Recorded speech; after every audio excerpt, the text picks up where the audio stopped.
ಕನ್ನಡಪ್ರಭದಲ್ಲಿ front ಪೇಜ್ನಲ್ಲಿ ತೆಗೆದುಕೊಂಡಿರುವಂತಹ ಪ್ರಮುಖವಾದಂತಹ ಸುದ್ದಿ ಅಂತಂದ್ರೆ ಸಿಎಂ ಮಸಾಜ್ಗೆ ಕುಮಾರ್ ಮೆಸೇಜ್ ಅನ್ನೋ ಒಂದು ಟೈಟಲ್ನೊಂದಿಗೆ ತೆಗೆದುಕೊಂಡಿದೆ. ಏನಂತಂದ್ರೆ ಸಿಎಂ ಕುಮಾರಸ್ವಾಮಿಯೊಂದಿಗೆ ಮಾತುಕತೆ ನಡೆಸಬೇಕು ಅಂತ ಹೇಳಿ ಸಾಕಷ್ಟು ಕಷ್ಟಪಟ್ಟರಂತೆ ಕೇರಳದಲ್ಲಿ ಭೇಟಿ ಮಾಡಲಿಕ್ಕೆ ಸಿದ್ಧತೆಯನ್ನ ಕೂಡ ನಡೆಸಿದ್ರು. ಅದನ್ನ ಲೆಹರ್ ಸಿಂಗ್ ಮೂಲಕ ರಾಜ್ಗೆ ಯತ್ನ ಪಟ್ಟಿರು. ಆದರೆ ಇದಕ್ಕೆ ಎಚ್ಡಿಕೆ ಮಾತ್ರ ಒಪ್ಪಲೇ ಇಲ್ಲ. ಯಾಕಂದ್ರೆ ಸಿಎಂ ಮಸಾಜ್ ಮಾಡಿಸ್ಕೊಳ್ಳೋಕೆ ಅಂತ ಕೇರಳಕ್ಕೆ ಹೋಗಿದ್ರು. ಅಲ್ಲೇ ಕೂಡ ಕುಮಾರ್ ಜೊತೆ ಮಾತಾಡೋಣ ಅಂತ ಅನ್ಕೊಂಡಿದ್ರು. ಆದರೆ ಕುಮಾರಸ್ವಾಮಿ ಅವರು ಮಾತಾಡಲ್ಲ ಅಂತ ಹೇಳಿ ಮೆಸೇಜ್ ಕೊಟ್ಟಿದ್ದಾರಂತೆ. ಅದನ್ನೇ ಇಟ್ಕೊಂಡು ಟೈಟಲ್ ಕೊಟ್ಟು ಫ್ರಂಟ್ ಪೇಜ್ನಲ್ಲಿ ಪ್ರಮುಖ ಸುದ್ದಿಯನ್ನ ಕನ್ನಡಪ್ರಭ ತೆಗೆದುಕೊಂಡಿದೆ. ಓಕೆ, ಈಗ ಮುಂದಿನ ಸುದ್ದಿ ನೋಡೋಣ. ಕನ್ನಡಪ್ರಭದಲ್ಲಿ ಬಂದಂಥ ಮತ್ತೊಂದು ಇಂಟ್ರೆಸ್ಟಿಂಗ್ ಸುದ್ದಿ ಇದು ಅನಿಸುತ್ತೆ. ಕಾರಾಗೃಹದಲ್ಲಿ ಬೆವರು ಸುರಿಸಿ ದುಡಿಯುವ ಕೈದಿಗಳು ಇನ್ನು ಮುಂದೆ ತಮ್ಮ ಶ್ರಮಕ್ಕೆ ತಕ್ಕ ಪ್ರತಿಫಲ ಅಂದರೆ ಸ್ವಲ್ಪ ಹೆಚ್ಚಿನ ಪ್ರತಿಫಲ ಪಡೆಯಲಿದ್ದಾರೆ. ಅಂದರೆ ಅವರಿಗೆ ಕೂಲಿ ದರದಲ್ಲಿ ಅವರಿಗೆ ಏರಿಕೆ ಆಗಲಿದೆ. ಅದು ಹೇಗೆ ಏರಿಕೆ ಆಗುತ್ತೆ ಒಂದ್ಸಲ ಗಮನಿಸಿ. ತರಬೇತಿ ಕೆಲಸಗಾರರಿಗೆ ಹಿಂದಿನ ಕೂಲಿ 35 ರೂಪಾಯಿ ಇದ್ದರೆ ಈಗ ಪರಿಷ್ಕೃತ ಕೂಲಿ 70 ರೂಪಾಯಿ ಇದೆ. ಇನ್ನು ಕುಶಲ ಕೆಲಸಗಾರರಿಗೆ 40 ರೂಪಾಯಿ ಇತ್ತು, ಅದು ಈಗ 80 ರೂಪಾಯಿ ಆಗಲಿದೆ. ಇನ್ನು ಹೆಚ್ಚಿನ ಕುಶಲ ಕೆಲಸಗಾರರಿಗೆ 45 ರೂಪಾಯಿ ಇದ್ದದ್ದು 90 ರೂಪಾಯಿ ಆಗಲಿದೆ. ಸೊ ಇದು ಕನ್ನಡಪ್ರಭದ 2ನೇ ಪೇಜ್ನಲ್ಲಿರುವಂಥ ಒಂದು ಇಂಟ್ರೆಸ್ಟಿಂಗ್ ಆ್ಯಂಡ್ ಪ್ರಮುಖ ಸುದ್ದಿ ಅಂತ ನಾನು ಅನ್ಕೋತೀನಿ. ಓಕೆ, ಹಾಗೆಯೇ ಕನ್ನಡಪ್ರಭದಲ್ಲಿ 5ನೇ ಪೇಜ್ನಲ್ಲಿ ಇನ್ನೊಂದು ಪ್ರಮುಖವಾದಂತಹ ಇಂಟ್ರೆಸ್ಟಿಂಗ್ ಸುದ್ದಿ ಅಂತಲೇ ಹೇಳಬೇಕು. ಸರ್ವರೋಗಕ್ಕೂ ಬೆತ್ತ ಭಂಡಾರವೇ ಇಲ್ಲಿ ಮದ್ದಂತೆ. ಯಾದಗಿರಿ ತಾಲೂಕಿನ ಗೌಡಗೆರಾದ ಮೈಲಾರಲಿಂಗೇಶ್ವರ ದೇಗುಲದಲ್ಲಿ ಇಲ್ಲಿ ಯಾವುದೇ ಒಂದು ಗಾಯ ಬಿಟ್ಟು ದೇಹದ ಮೇಲೆ ಗಾಯ ಆಗೋದು ಬಿಟ್ಟು ಬೇರೆ ಯಾವುದೇ ತೊಂದರೆಗಳಾದರೂ ಅದಕ್ಕೆ ಬೆತ್ತದಿಂದ ಹೊಡೆದು ಭಂಡಾರ ನೀಡಿ ಅದರಿಂದ ಮದ್ದನ್ನು ಕೊಡ್ತಾರಂತೆ. ಇಂತಹ ಒಂದು ವಿಶಿಷ್ಟವಾದಂತಹ ನಂಬಿಕೆ ಈ ಪ್ರದೇಶದಲ್ಲಿದೆ. ಇದನ್ನ ಇಲ್ಲಿ 5ನೇ ಪೇಜ್ನಲ್ಲಿ ಇಂಟ್ರೆಸ್ಟಿಂಗ್ ಸುದ್ದಿಯಾಗಿ ಕನ್ನಡಪ್ರಭ ತೆಗೆದುಕೊಂಡಿದೆ. ಓಕೆ, ಬನ್ನಿ ಹಾಗಾದರೆ ವೈದ್ಯಕೀಯ ಪ್ರವೇಶ ಪಡೆಯುವಂಥ ವಿದ್ಯಾರ್ಥಿಗಳಿಗೆ ಒಂದು ಸಿಹಿ ಸುದ್ದಿ ಇದು. ವೈದ್ಯ ಪದವಿ ಆಕಾಂಕ್ಷಿಗಳಿಗೆ 700 ಹೆಚ್ಚುವರಿ ಸರ್ಕಾರಿ ವೈದ್ಯ ಸೀಟುಗಳನ್ನು ಹೆಚ್ಚುವರಿ ನೀಡಲು ಸರ್ಕಾರ ನಿರ್ಧರಿಸಿದೆ. ಸರ್ಕಾರಿ ಸೀಟುಗಳ ಸಂಖ್ಯೆ 2053ಕ್ಕೆ ಈ ಮೂಲಕ ಏರಲಿದೆ. ಕರ್ನಾಟಕ ರಾಜ್ಯ ಸರ್ಕಾರಿ ವೈದ್ಯ ಕಾಲೇಜುಗಳಿಗೆ ಹೆಚ್ಚುವರಿಯಾಗಿ 700 ಸೀಟುಗಳನ್ನು ನೀಡಲು ಭಾರತೀಯ ವೈದ್ಯ ಮಂಡಳಿ ಅಂದರೆ MCI ಈಗಾಗಲೇ ತಾತ್ವಿಕ ಒಪ್ಪಿಗೆ ನೀಡಿದೆ. ಇದರಿಂದ ಸರ್ಕಾರಿ ಕೋಟಾದಡಿ ಈಗಾಗಲೇ ಪ್ರಕಟಿಸಿರುವ 1353 ಸೀಟುಗಳ ಜೊತೆಗೆ 700 ಸೀಟುಗಳು ದಕ್ಕಲಿದ್ದು ಒಟ್ಟು ಸರ್ಕಾರಿ ಕೋಟಾ ಸೀಟುಗಳ ಸಂಖ್ಯೆ 2053ಕ್ಕೆ ಏರಲಿದೆ. ಈ ನಿಟ್ಟಿನಲ್ಲಿ ಗುರುವಾರ MCI ಸಭೆ ಸೇರಲಿದ್ದು ಅಂತಿಮ ನಿರ್ಧಾರ ಕೈಗೊಳ್ಳಲಿದೆ. ಓಕೆ, ಹಾಗೆಯೇ ಕೊನೆಯ ಪೇಜ್ ಅಂದರೆ 14ನೇ ಪೇಜ್ನಲ್ಲಿ ಎಂದಿನಂತೆ ಕ್ರೀಡಾ ಸುದ್ದಿನ ತೆಗೆದುಕೊಂಡಿದೆ. ಆದರೆ ಇವತ್ತಿನ ಸುದ್ದಿ ಇನ್ನು ಇಂಟ್ರೆಸ್ಟಿಂಗ್ ಆಗಿದೆ ಅಂತಲೇ ಹೇಳಬೇಕು. ರಣಜಿ ಕ್ರಿಕೆಟ್ ನೋಡಿರ್ತೀವಿ, ಆದರೆ ರಣಜಿ ಕ್ರಿಕೆಟ್ ಮಾದರಿಯಲ್ಲಿ ಇನ್ನು ರಾಷ್ಟ್ರೀಯ ಹಾಕಿಯನ್ನು ಕೂಡ ಆರಂಭಿಸಲಾಗುತ್ತಂತೆ. ಎಲ್ಲ ಹಾಕಿ ಸಂಸ್ಥೆಗಳು ಒಂದಾದರೆ ಮುಂದಿನ ವರ್ಷದಿಂದ ಎಲೈಟ್ ಹಾಗೂ ಪ್ಲೇಟ್ ಡಿವಿಷನ್ ಹಾಕಿ ಆರಂಭವಾಗುತ್ತೆ ಅಂತ ಹೇಳಿ ರಾಷ್ಟ್ರೀಯ ಹಾಕಿ ಚಾಂಪಿಯನ್ಶಿಪ್ನ ಪ್ರಸಕ್ತ ಮಾದರಿಯಲ್ಲಿ ಆಸಕ್ತಿ ಕಳೆದುಕೊಂಡಿರೋದ್ರಿಂದ ಈ ರೀತಿಯ ಒಂದು ರಣಜಿ ಕ್ರಿಕೆಟ್ ಮಾದರಿಯಲ್ಲಿ ಹಾಕಿಯನ್ನು ಆರಂಭಿಸಲಿಕ್ಕೆ ಯೋಜನೆ ಹಾಕಿಕೊಳ್ಳಲಾಗಿದೆ. ಇದನ್ನ ಪ್ರಮುಖ ಸುದ್ದಿಯಾಗಿ ಕ್ರೀಡಾ ಸುದ್ದಿಯಾಗಿ ಕನ್ನಡಪ್ರಭ ತೆಗೆದುಕೊಂಡಿದೆ.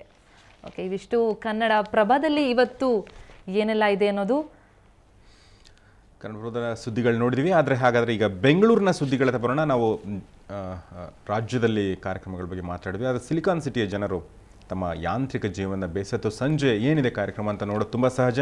ಹಾಗಾದರೆ ಬನ್ನಿ ಸಿಲಿಕಾನ್ ಸಿಟಿಯ ಪ್ರಮುಖ ಸುದ್ದಿಗಳು, ಪ್ರಮುಖ ಕಾರ್ಯಕ್ರಮಗಳೇನು ನೋಡೋಣ.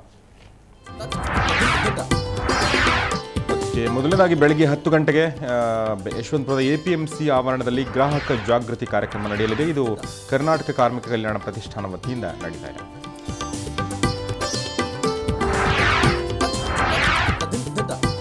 ಹಾಗೆಯೇ ಕುವೆಂಪು ಸಭಾಂಗಣ ಕನ್ನಡ ಸಾಹಿತ್ಯ ಪರಿಷತ್ ವತಿಯಿಂದ ಶಾಂತವೇರಿ ಗೋಪಾಲಗೌಡರ ನೆನಪು ಕಾರ್ಯಕ್ರಮ ಸಂಜೆ 5 ಗಂಟೆಗೆ ಈ ಕಾರ್ಯಕ್ರಮ ನಡೆಯುತ್ತೆ.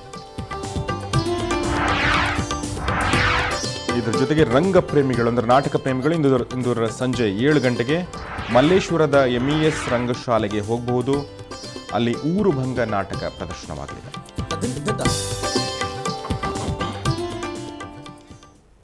ಓಕೆ, ಇವಿಷ್ಟು ಬೆಂಗಳೂರಲ್ಲಿ ಇವತ್ತು ಏನೆಲ್ಲ ಕಾರ್ಯಕ್ರಮಗಳಿದೆ ಅನ್ನೋದು. ಇದನ್ನು ನೋಡಿ ನೀವು ಡೇ ಪ್ಲಾನ್ ಮಾಡ್ಕೋಬಹುದು. ಅದೇ ರೀತಿಯಲ್ಲಿ ಮಹಾನಗರಿಂದ ನಾವು ಪ್ರತಿನಿತ್ಯ ಒಂದು ಸ್ಪೆಷಲ್ ಸ್ಟೋರಿಯನ್ನು ನಿಮಗೆ ನೋಡ್ತೀವಿ. ಬನ್ನಿ ಇವತ್ತು ಯಾವುದೆಲ್ಲ ಸ್ಪೆಷಲ್ ಸ್ಟೋರಿ ಇದೆ ಅಂತ ನೋಡೋಣ.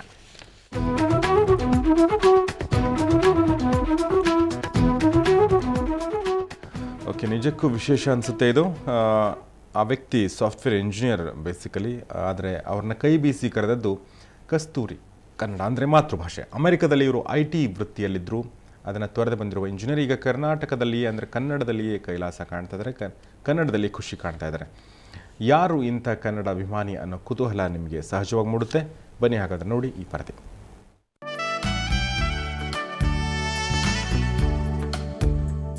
ಇಲ್ಲಿ ಎಲ್ಲವೂ ಕನ್ನಡಮಯ.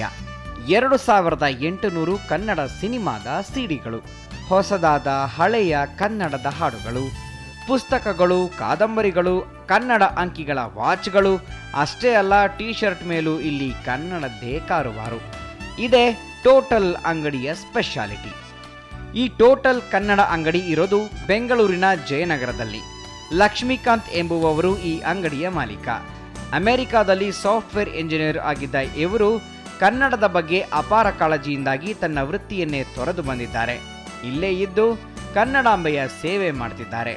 ನನ್ನ ಕೆಲಸ ಬಿಟ್ಟು ಇಲ್ಲಿಗೆ ಬಂದು ಒಂದು ಮಳಿಗೆ ಅಂತ ಶುರು ಮಾಡಿದೆ ಜಯನಗರದಲ್ಲಿ.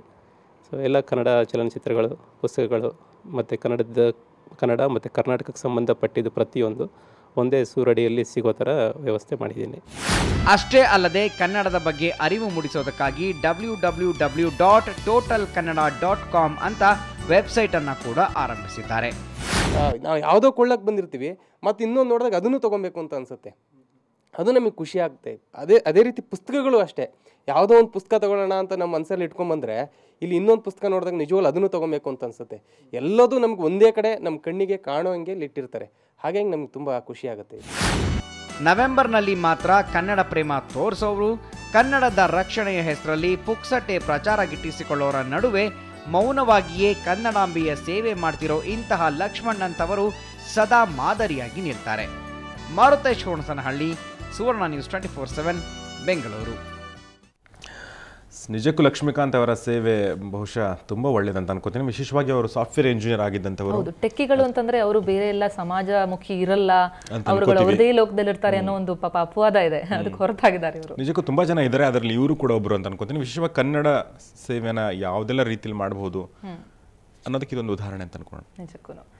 ಓಕೆ, ಈಗ ಮತ್ತೆ ಮುಂದಿನ ಸುದ್ದಿ ನೋಡೋಣ. ಹಣ ದುರುಪಯೋಗದ ಆರೋಪ ಹೊತ್ತಿರುವಂತಹ ಬೆಂಗಳೂರಿನ ಸರ್ಕಾರಿ ವಿಜ್ಞಾನ ಕಾಲೇಜಿನ ಪ್ರಾಂಶುಪಾಲರ ವಿರುದ್ಧ ಕ್ರಮ ಕೈಗೊಳ್ಳಲಾಗಿದೆ. ಕಾಲೇಜಿನಲ್ಲಿನ ಹಗರಣದ ಕುರಿತು ಸುವರ್ಣ ನ್ಯೂಸ್ 24/7 ವಿಸ್ತೃತ ವರದಿ ಬಿತ್ತರಿಸಿತ್ತು. ಈಗ ಪ್ರಾಂಶುಪಾಲರನ್ನ ವರ್ಗಾವಣೆ ಮಾಡಲಾಗಿದೆ. ಆದರೆ ಕೋಟ್ಯಾಂತರ ರೂಪಾಯಿ ಹಣ ದುರುಪಯೋಗ ಮಾಡಿದವರಿಗೆ, ಹಗರಣದ ಆರೋಪಿಗೆ ವರ್ಗಾವಣೆ ಮಾತ್ರ ಶಿಕ್ಷೆನಾ ಅನ್ನೋದೇ ಈಗ ಪ್ರಶ್ನೆ. ಬೆಂಗಳೂರಿನ ಪ್ರತಿಷ್ಠಿತ ಸರ್ಕಾರಿ ವಿಜ್ಞಾನ ಕಾಲೇಜಿನಲ್ಲಿ ನಡೆದ 1.26 ಕೋಟಿ ರೂಪಾಯಿ ಹಗರಣ ಈಗ ಹೊಸ ತಿರುವು ಪಡೆದುಕೊಂಡಿದೆ. ಹಗರಣದಲ್ಲಿ ಭಾಗಿಯಾಗಿರುವ ಆರೋಪ ಹೊತ್ತಿರೋ ಪ್ರಾಂಶುಪಾಲರನ್ನ ಚಾಮರಾಜನಗರ ಸರ್ಕಾರಿ ಪ್ರಥಮ ದರ್ಜೆ ಕಾಲೇಜಿಗೆ ವರ್ಗಾವಣೆ ಮಾಡಲಾಗಿದೆ. ಆದರೆ ವರ್ಗಾವಣೆಯೇ ಶಿಕ್ಷೆನಾ ಅನ್ನೋ ಪ್ರಶ್ನೆ ಈಗ ಎದ್ದಿದೆ. ಈ ಮಧ್ಯೆ ವರ್ಗಾವಣೆಗೊಂಡಿರುವ ಪ್ರಾಂಶುಪಾಲರು ಇಲ್ಲಿ ಯಾವುದೇ ಹಣದ ದುರುಪಯೋಗ ನಡೆದಿಲ್ಲ, 1.26 ಕೋಟಿ ರೂನಲ್ಲಿ 99 ಲಕ್ಷ ಇನ್ನೂ ಹಾಗೇನೇ ಇದೆ, ಅದಕ್ಕೆ ಸಂಬಂಧಿಸಿದ ಎಲ್ಲಾ ದಾಖಲೆಗಳು ತಮ್ಮ ಬಳಿ ಇವೆ ಅಂತಿದ್ದಾರೆ. ಕೆಮಿಸ್ಟ್ರಿ ಇಯರ್ಗೆ ಖರ್ಚು ಮಾಡಬೇಕಾಗಿರ್ತಕ್ಕಂಥ 1 ಲಕ್ಷ ಹಾಗೆ ಉಳಿದಿದೆ. ಟೋಟಲ್ 99 ಲಕ್ಷ ಹಾಗೆ ಬ್ಯಾಲೆನ್ಸ್ ಉಳಿದಿದೆ. ನಮ್ಮ ಅಕೌಂಟಲ್ಲಿ ಹಾಗೆ ಇದೆ. 1,26 ಲಕ್ಷದಲ್ಲಿ ಖರ್ಚಾಗಿರ್ತಕ್ಕಂಥದ್ದು ಕೇವಲ 27 ಲಕ್ಷ. ಕಾಲೇಜಿನಲ್ಲಿ ಪ್ರತ್ಯೇಕವಾದ ಒಂದು ವರ್ಗವಿದ್ದು ಅವರಿಗೆ ರಾಜಕೀಯ ಬೆಂಬಲವಿದೆ. ಅವರು ಹೇಳಿದಂತೆ ಕೇಳದಿದ್ದಕ್ಕೆ ಇಷ್ಟೆಲ್ಲ ರಾದ್ಧಾಂತ ಸೃಷ್ಟಿಯಾಗಿದೆ ಅನ್ನೋದು ಪ್ರಾಂಶುಪಾಲರ ಉತ್ತರ. ಅಲ್ಲದೆ 367 ಕಾಲೇಜುಗಳು ಟೆಂಡರ್ ಕರೆಯದೆ ಕೊಟೇಶನ್ ಮೂಲಕವೇ ಕರೆದಿದ್ದಾರೆ. ಆದರೆ ನನ್ನ ಮೇಲೆ ಮಾತ್ರ ಯಾಕೆ ಈ ಆರೋಪ ಅನ್ನೋದು ಪ್ರಾಂಶುಪಾಲರ ಪ್ರಶ್ನೆ. ಇಡೀ ಕಾಲೇಜಿನ ಎಲ್ಲ ಪ್ರಾಂಶುಪಾಲರು ಅದೇ ರೀತಿಯೇ ಮಾಡಿರ್ತಕ್ಕಂಥದ್ದು. ಅವ್ರು ಯಾರ ಮೇಲೇನೂ ಎನ್ಕ್ವೈರಿ ಮಾಡಿಲ್ಲ. ನಾವು ಕೇಳಿದ್ರೆ ಏನು ಹೇಳ್ತಾರೆ, ಅವ್ರ ಮೇಲೆ ಕಂಪ್ಲೇಂಟ್ ಬಂದಿದೆ ಅದಕ್ಕೆ ಮಾಡಿದ್ದೀವಿ ಅಂತ. ಅವರೆಲ್ಲರೂ ಥ್ರೂ ಕೊಟೇಶನ್ ಮೂಲಕನೇ ಮಾಡಿರ್ತಕ್ಕಂಥದ್ದು. ಅವ್ರ ಮೇಲೆ ಯಾರ ಮೇಲೇನೂ ಶಿಸ್ತು ಕ್ರಮ ಜರುಗಿಸಿಲ್ಲ, ಎನ್ಕ್ವೈರಿನೂ ಮಾಡಿಲ್ಲ. ನಮ್ಮ ಮೇಲೆ ಮಾತ್ರ ಯಾಕೆ ಮಾಡಿದ್ದು? ಇನ್ನು ಕಳೆದ 10 ವರ್ಷಗಳಿಂದ ಎಲ್ಲ ಕಾಲೇಜುಗಳಲ್ಲಿ ಕೊಟೇಶನ್ ಮೂಲಕವೇ ಹಣ ಬಳಸಿಕೊಳ್ಳಲಾಗ್ತಾ ಇದೆ. ಆದರೆ ಈ ವರ್ಷ ಮಾತ್ರ ನಿರ್ದೇಶಕರು 15 ದಿನಗಳಲ್ಲಿ ಹಣ ಬಳಸಿಕೊಳ್ಳಿ ಅಂತಷ್ಟೇ ಹೇಳಿದ್ದಾರೆ ವಿನಃ ಟೆಂಡರ್ ಕರೆದು ಹಣ ಬಳಸಿಕೊಳ್ಳಿ ಅಂತ ತಿಳಿಸಿಲ್ಲ. ಇಷ್ಟೆಲ್ಲ ಆಗೋದಕ್ಕೆ ನಿರ್ದೇಶಕರ ಬೇಜವಾಬ್ದಾರಿತನವೇ ಕಾರಣ ಅನ್ನೋದು ಪ್ರಾಂಶುಪಾಲರ ಆರೋಪ. ಇನ್ನು ಈಗ ಸಿದ್ದಪ್ಪ ಅವರ ಸ್ಥಾನವನ್ನ ಪ್ರೊಫೆಸರ್ GM ಮಹಾದೇವರಾಜು ಅಲಂಕರಿಸಿದ್ದಾರೆ. ಇಲ್ಲಿಗೆ ಬರೋದಕ್ಕೆ ಮುನ್ನ ಸರ್ಕಾರಿ ಪ್ರಥಮ ದರ್ಜೆ ಕಾಲೇಜು ಹಳೇಬೀಡು, ಬೇಲೂರು ತಾಲೂಕು, ಹಾಸನ ಜಿಲ್ಲೆ ಅಲ್ಲಿ ಕಾರ್ಯವನ್ನು ನಿರ್ವಹಿಸ್ತಾ ಇದ್ದು, ಈ ದಿವಸ ಸರ್ಕಾರಿ ವಿಜ್ಞಾನ ಕಾಲೇಜು ಬೆಂಗಳೂರು ಇಲ್ಲಿಗೆ ಪ್ರಾಂಶುಪಾಲರಾಗಿ ನನ್ನ ಸ್ನೇಹಿತ ಸಿದ್ದಪ್ಪ ಅವರಿಂದ ಪ್ರಭಾರವನ್ನು ವಹಿಸ್ಕೊಳ್ತಾ ಇದ್ದೇನೆ. ಬೆಂಗಳೂರು ಸರ್ಕಾರಿ ವಿಜ್ಞಾನ ಕಾಲೇಜಲ್ಲಿ ಹಗರಣ ನಡೆದಿರೋದಂತೂ ನಿಜ. ಆದರೆ ಈ ಹಗರಣದ ಆರೋಪಿ ಪ್ರಾಂಶುಪಾಲರಿಗೆ ಸಿಕ್ಕಿರೋ ಶಿಕ್ಷೆ ಅಂದ್ರೆ ಜಸ್ಟ್ ಒಂದು ಟ್ರಾನ್ಸ್ಫರ್. ಹಾಗಾದ್ರೆ ವರ್ಗಾವಣೆನೇ ಶಿಕ್ಷೆನಾ? ಇದಕ್ಕೆ ಸರ್ಕಾರವೇ ಉತ್ತರಿಸಬೇಕಿದೆ. ಈ ಪ್ರಕರಣ ಈಗ ಹೊಸ ತಿರುವನ್ನೇ ಪಡೆದುಕೊಳ್ತಾ ಇದೆ. ಮೇಲ್ನೋಟಕ್ಕೆ ಇದು ಹಗರಣವಾಗಿ ಕಂಡುಬಂದರೂ ಕೂಡ ಒಳನೋಟದಲ್ಲಿ ರಾಜಕೀಯ ಮತ್ತು ದ್ವೇಷದಿಂದ ಮಾಡಿದಂಥ ಆರೋಪ ಸ್ಪಷ್ಟವಾಗಿ ಎದ್ದು ಕಾಣ್ತಾ ಇದೆ. ಹಾಗಾಗಿ ಇದರ ಬಗ್ಗೆ ಸಮಗ್ರವಾದಂಥ ತನಿಖೆ ನಡೀಬೇಕನ್ನೋದು ಎಲ್ಲರ ಆಶಯ. ಕ್ಯಾಮರಾಮನ್ ಮೋಹನ್ ಜೊತೆಗೆ ಅರುಣ್ ಬಡ್ಗೇರ್, ಸುವರ್ಣ ನ್ಯೂಸ್ 24/7 ಬೆಂಗಳೂರು. ಸಮಗ್ರ ತನಿಖೆ ನಡೀತಾ ನಾವು ಕಾಯ್ದು ನೋಡೋಣ. ಈಗ ಚಿಕ್ಕನ